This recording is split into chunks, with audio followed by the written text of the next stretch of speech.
Rádio Caractere, o seu podcast literário.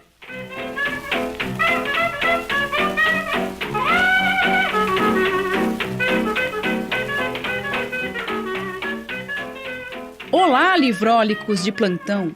Sejam muito bem-vindos a mais um episódio da Rádio Caractere. Eu sou Suzane Madruga. E eu sou Glênio Madruga, hoje na Europa Central.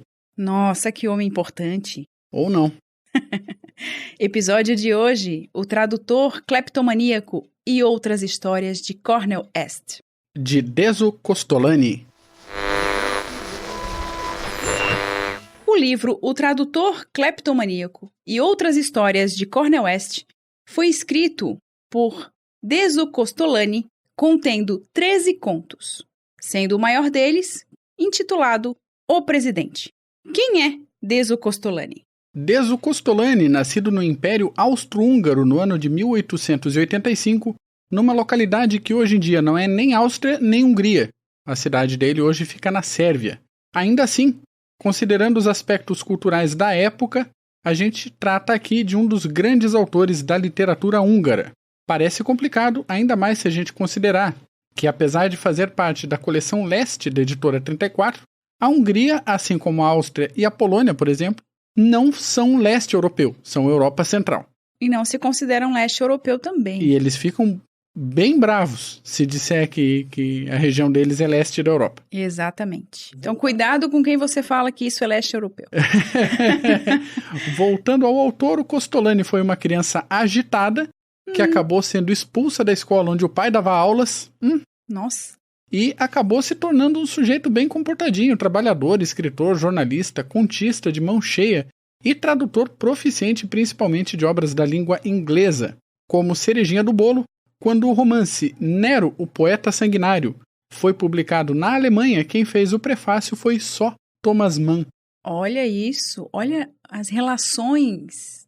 Este livro, como bem disse o Glênio anteriormente, foi publicado aqui no Brasil pela editora 34. A tradução é de Ladislau Szabo. Se essa pronúncia estiver incorreta, por favor, entre em contato com a ouvidoria. Mentira. Continuando. A primeira edição é de 1996 e esta edição, utilizada para este episódio, é de 2016. Lembrando, são 13 contos. E a gente vai falar aqui dos 2 contos, quer dizer, de 4 contos. 2 para cada um, que a gente escolheu destes 13. A gente vai conversar rapidamente, apresentando esses contos e tentando não dar spoilers. Afinal de contas, eu sei, afinal de contas são contos, a maioria bem curtinhos, mas muito engraçados. E assim, esse Cornel Est é um personagem impressionante. E realmente parece que o autor tem ranço desse personagem. Sabe a Agatha Christie que não gostava do Poirot? Pois é, parece que o Costolani não gostava do Est. Temos informações... E a recíproca era verdadeira. O Est, como personagem, também não gostava do autor. Eles brigaram em um conto. Olha que interessante, né? Você fazer um personagem, você escrever sobre um personagem que briga com você enquanto autor. Que coisa incrível! Que maravilha! Pra gente ver a genialidade desse autor. Vamos lá, Glênio, qual é a sua primeira escolha de conto destes 13 que nós lemos? Minha primeira escolha se chama O Farmacêutico e Ele. Muito bom. Como tantos outros contos dessa coletânea, é narrado pelo Est. E ele anda pela rua num determinado dia e vê anúncios de uma farmácia de alguns produtos que eram feitos pelo próprio farmacêutico. Era naquela tradição quase de boticário. Sim. Ele manipulava ali os medicamentos e fazia lá na farmácia dele. Um desses medicamentos era um remédio contra a tosse e o outro era um antitranspirante. Lá dentro da farmácia, um senhorzinho de idade, o farmacêutico, triste, desolado. Quase moribundo. Aquela situação, né? O Est entra na farmácia, fala de uma tosse que ele está sentindo que dura meses, já que ela vem e vai desde o ano anterior, e que não tem jeito. Ele não sabe mais o que fazer com a tosse. O farmacêutico recebe aquela injeção de alegria, sai feliz e indica o composto Xerxes, que com certeza vai resolver os problemas de tosse. Como é que ele vai vender o medicamento se não tiver alguém morrendo, não é mesmo? Então, nossa, eu ia fazer uma piadinha muito sem graça. Indo embora, já na porta, o Est volta meio envergonhado, meio com dúvida, e confessa um problema que é quase um problema de caráter dele, mas é um problema de suor, que incomoda muito. Aí o farmacêutico, quase dando pulo atrás do balcão, vai buscar... O farmacêutico, desculpa te interromper, mas o farmacêutico reviveu. Sim. Com o West. Ele foi buscar o antitranspirante, o composto Afrodite. Ok. O Viagra da época. E sem suor. Viagra sem suor. E acabou vendendo ali pro West. Aí o West sai pra rua, olha de novo pra farmácia e vê que o senhorzinho farmacêutico tá feliz, tá agitado, chegou a acender um charuto. Voltou ativa completamente. E aí o nosso protagonista joga os remédios no rio e vai embora. E a última fala deste conto é incrível. Vale muito a pena. Então parece uma história simples, mas tem todo um negócio que a gente vem acompanhando o West em outros contos, que parece que ele não liga muito pra ninguém, que ele tá meio alheio a algumas situações. Né? Exatamente. Ele tem esse... A gente não vai falar a palavra aqui pra gente não... Tá com o F ligado. Pra não ter pi no meio do caminho, mas... E daí ele toma essa atitude, ele tem esse gesto aí de gastar um dinheirinho dele, de fazer alguma coisa, porque ele percebe a necessidade desse farmacêutico que vai saber o que podia acontecer com ele, com aquela desolação toda. Eu achei muito bonito. Achei a narrativa... São 3 páginas, acho, esse conto. Nossa, é 3, curtíssimo, 4 páginas. curtíssimo. Eu acho que são 2 páginas e meia. Pode ser. Sou de humanas. Eu também. E ainda assim, começo, meio e fim, tudo articulado, bonitinho, uma narrativa bem fluida, bem rápida. Muito, muito bom, muito gostoso. Bom, eu não poderia deixar de escolher o primeiro conto e o conto que dá título à obra, O Tradutor Cleptomaníaco. Que conto, assim, incrível. Sabe que eu não escolhi esse conto porque eu sabia que você ia pegar. Ah, faz sentido porque eu achei, assim, que engraçado. Eu vou dar basicamente a noção da historinha ali do conto, porque é interessante para o leitor ler esse conto. É muito engraçado. Trata-se de alguém que foi preso por ter aquele problema, né, de roubar as coisas. Um cleptomaníaco. Após ser preso, ele foi ajudado por um autor, né, um escritor que era tradutor também e que tinha muito trabalho, uma editora. E essa pessoa, em sendo ajudada, ele faria o quê? Ele traduziria alguns textos, algumas obras. Só que a editora entrou em contato com essa pessoa que foi procurar este tradutor para dizer, olha, teve algum problema, palavras faltam nesta tradução. O que temos neste conto, gente, é que o tradutor, ele retira valores do texto, dos números. É 1.500, ele coloca 150. Ele tira palavras, ou seja, ele continua com a mania. Ele continua cleptomaníaco, só que agora com palavras. Então é incrível, um conto engraçadíssimo. Vale muito a pena. Ele roubando os bens dos personagens é um negócio Sim. Incrível. Incrível como veio a ideia para escrever esse conto. Gente, por isso que a gente fala, é incrível. Olha a mente, né? A gente precisa levar em consideração quando a gente tem contato com esses autores, com ideias tão incríveis. Por isso que a gente fala, leia contos. Muitas vezes o autor ele dá uma derrapada num romance, mas quando ele vai escrever contos, ele traz assim ideias fechadinhas e ideias assim que a gente nunca imaginaria. Tem um outro conto que já vou falar depois do segundo conto que eu escolhi, mais um conto que fala da morte de determinado personagem é genial. É outro conto, se eu não me engano é o último conto do livro, que traz a morte desse personagem e vai narrando como isso tudo aconteceu. Então, gente, leitura recomendadíssima. Mas, continuando, Glênio, qual é o segundo conto que você escolheu? O segundo conto que eu escolhi se chama O Fim do Mundo. Protagonista aí, West, fala sobre os desejos íntimos que todo mundo tem de vez em quando, desde a infância, de acabar com o mundo inteiro, de fingir que o mundo é uma bolinha de argila e dar uma chapuletada em cima e destruir o negócio inteiro.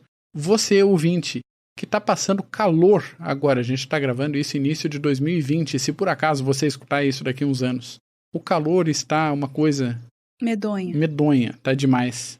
E vem esse tipo de pensamento na cabeça às vezes. Voltando ali, o West dá alguns exemplos literários, artísticos, de pessoas que sonharam, que vislumbraram o fim do mundo. E ele resolve narrar pra gente o último sonho que ele teve com o fim do mundo. Segundo ele, um sonho maior e mais detalhado que todos os outros. Vamos ao sonho. Pessoas, de repente, passaram a se aglomerar na rua, olhando para o céu, e um ponto brilhante no leste do céu começou a crescer. Aquela brincadeira do vem meteoro, sabe? Aí, desespero, correria, polícia indo pra rua, batendo em todo mundo, sem saber o que estava acontecendo, quem é que tinha que bater, quem é que não tinha que bater. Até que um pó azul começou a cair sobre todos, e aí... Era o fim. Jornais da cidade pediam calma e tranquilidade, dando um prazo ali de que em cerca de 3 dias o mundo realmente acabaria. Mas antes disso, por favor, botem em dia as assinaturas atrasadas dos jornais, paguem suas contas. O mundo vai acabar, mas a gente quer receber o nosso dinheiro. Assim como todos os vendedores de amuletos, coisinhas estranhas, todo mundo estava lucrando com esse fim do mundo. O protagonista entende que não tem o que fazer e volta para casa. Chegando em casa, ele bebe um licor caríssimo que... guardado para ocasiões especiais. Exatamente. Resolve contrariar o médico dele e comer um salame que faria mal para a saúde, mas só 3 dias mesmo, o gosto com que ele come aquele salame, a gente consegue imaginar. E ele rasgou um quadro, uma pintura da parede, que ele tinha ganhado de presente. Ele não suportava aquela pintura. Só que quem deu essa pintura de presente para ele, vira e mexe, ia visitá-lo em casa. Pra ver se a pintura tava lá. E ele rasgou tudo com uma satisfação. A gente sente alívio quando a gente lê que ele rasgou aquilo tudo. Por fim, ele escreve umas cartas amorosas, rompe com um romance que a mocinha acreditava que era amada por ele, declara o seu amor para uma outra mocinha e, como última atitude antes do fim do mundo, ele devolve o pagamento de um freela que ele deveria escrever um artigo, um livro sobre um escritor medíocre, alguma coisa assim, que ele nunca tinha devolvido o adiantamento do serviço, e ele falou, quer saber, não vou escrever mais, tá aqui o dinheiro, devolve esse negócio aí, acabou. E, finalmente, ele se dá conta que, se livrando de todas essas amarras, essas obrigações falsas, ele estava livre para viver de verdade esses últimos 3 dias. E ele fecha o conto falando diretamente pra gente, leitor. O fim do mundo pode ser só o começo do mundo. Vai viver, deixa de ser trouxa. Deixa de ser trouxa por Glênio Madruga. Mas se no primeiro conto que eu escolhi tem essa questão do fazer o bem para outra pessoa, que é o caso do farmacêutico, a ação ocorre ali entre aqueles 2 personagens, esse conto é bem mais introspectivo. E é interessante, eu li, eu acho que umas 3 vezes esse conto. É reflexivo, né? É muito bom, e a gente começa a pensar nas várias coisas que a gente se prende de vez em quando, como amarras, como desculpas, como justificativas, que a gente pode simplesmente se livrar. Exato. E ser mais leve. Tirar amarras mesmo, pesos que não precisam estar ali. Para você que ouve a gente, se por acaso você estranhou a falta do perfil da Caractere Books no Facebook, realmente, a gente desativou a página. Então, continuem acompanhando a gente pelo site caracterebooks.com.br. Inspirados neste conto. Não porque o mundo irá acabar daqui a 3 dias. Afinal de contas, se o mundo for acabar daqui a um tempo, por favor, coloque em dia todos os episódios da Rádio Caractere. Sem dúvida. Mas enfim, não vai acabar, mas a gente retirou um peso que a gente não estava conseguindo dar conta não desse estava trabalho. Conseguindo oferecer conteúdo de qualidade que você que nos ouve merece. E outra coisa também, fazer também aquela atividade interativa. A gente tem muito mais interação pelo Instagram. Então, se você nos seguia no Facebook e percebeu que a página sumiu, procure a gente no Instagram, que estaremos lá, comentando com vocês, conversando com vocês e discutindo os episódios, as postagens, notícias que estão saindo por aí. E futuras novidades, ações, operações e afins no nosso site caracterebooks.com.br. Voltando ao episódio, seu segundo conto qual foi? O título do segundo conto que eu escolhi é O Presidente. Ah, que dúvida! É o maior conto do livro dessa coletânea de 13 contos, traz a história do presidente, na verdade ele é um barão, é o barão William Friedrich Eduard von Winstenfeld.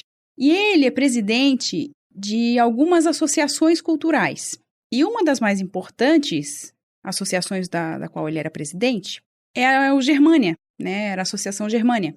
E ele era presidente de outras associações culturais, políticas, literárias Um homem na muito Alemanha. ocupado. Um homem realmente muito ocupado. E o narrador fala pra gente que ele foi estudar nessa cidadezinha alemã. E essa cidadezinha chamada Darmstadt todos conheciam aquele presidente, porque ele tinha uma característica muito peculiar. Ele dormia. Oi? Ele simplesmente dormia em todas as sessões. Tinha um encontro de literatos. Ele fazia a abertura. Quando o literato iniciasse a sua fala, ele dormia. Tal foi a sua experiência dormindo nos eventos, que as pessoas que faziam a apresentação sempre esperavam que ele dormisse para entrar na parte mais profunda da sua fala, na parte mais instigante, mais emocionada. E ele percebia, ele acordava um pouquinho antes de a pessoa terminar. Muitos já adotavam um tom de voz diferente quando estavam finalizando a fala, e o presidente percebia e acordava naquele momento.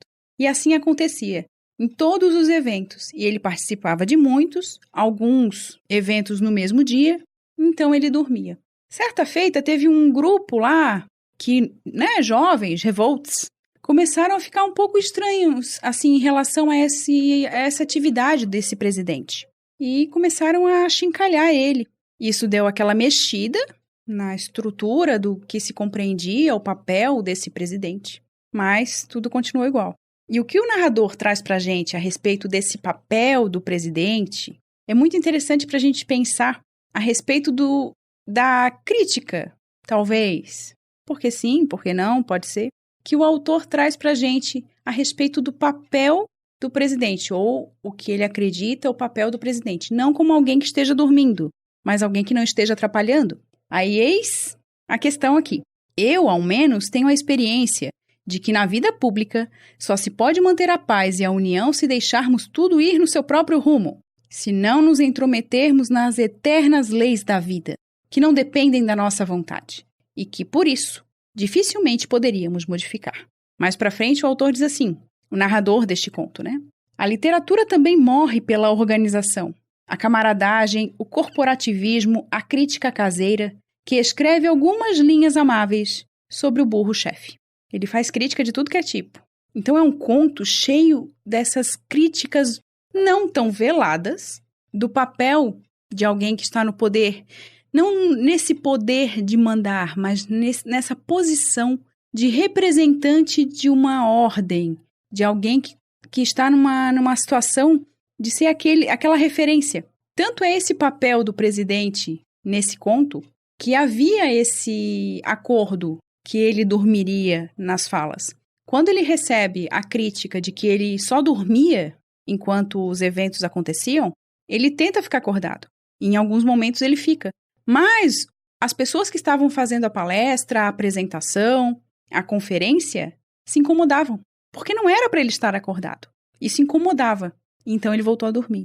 Em outro momento, como a gente disse, é o maior conto dentre os 13. Em determinado momento, o presidente fica doente, porque as atividades culturais, literárias, políticas cessaram, tinha férias, enfim, e ele adoeceu. E ninguém sabia. Todo mundo chamava médico daqui, alguém dali, alguém ia cuidar dele. Em determinado momento, alguém tem a brilhante ideia de colocar uma mesa de apresentação perto da cama do presidente e fazê-lo iniciar um evento. Ele dorme igual criança. Eis aí, um conto que vale muito a pena, engraçadíssimo, cheio de toques inteligentíssimos do autor. O narrador é ótimo, o modo como termina o conto é incrível e fica aí a recomendação desses contos, aliás, todos os contos. Todos eles muito bons. De Deso Costolani, porque vale muito a pena. E dica do dia de alguém nascido no Império Austro-Húngaro. Para você, governante, coordenador de entidade cultural, não atrapalha. Só durma. Não se mete. Comece o que você tem que fazer, Faça o que tem que fazer. Que era bem isso que eu acho que tem que levar em conta nesse conto. Ele tem que fazer o que é da sua alçada, não o que não faz parte do seu trabalho. Isso aí. Dica para todas as bandeiras e para todos os partidos. Não se mete com um troço que você não tem que se meter. Não é de sua conta. Não é da sua conta. Deixa as coisas seguirem seu rumo. Pare de se meter, abestado. É isso aí. Fica aí essa recomendação. Glênio, finalizemos? Sim, senhora, minha linda esposa, Suzane. Para você que está ouvindo a gente até agora, muito obrigado. Novamente, acompanhe nossas atividades e nossas novidades no site caracterebooks.com.br. Se você gostou desse episódio, recomenda para alguém. Baixa o link, compartilha o link lá do Spotify, bota no grupo da família, no grupo do trabalho. Se você não gostou, bem, ótimo. Manda pra sogra. Manda pra sogra, se você não gosta da sogra, claro. Ou manda pra aquele inimigo mortal que você tem, porque todo mundo tem. Pode mandar pra ele. Se ele não gostar, ele vai mandar pra outro inimigo. E assim a gente vai fazendo, espalhando literatura pra inimigos, amigos e afins. Isso aí. Como de costume, o link de associado da Amazon para a aquisição do livro está na descrição do episódio. Abraços húngaros, austro-húngaros, para cada um de vocês que nos ouve e até semana que vem. É isso, pessoal. Conheçam este autor incrível. Pega um livro, relaxa o corpinho e até a próxima. Você acabou de ouvir mais um episódio da Rádio Caractere. Entre em contato conosco. Links na descrição do episódio.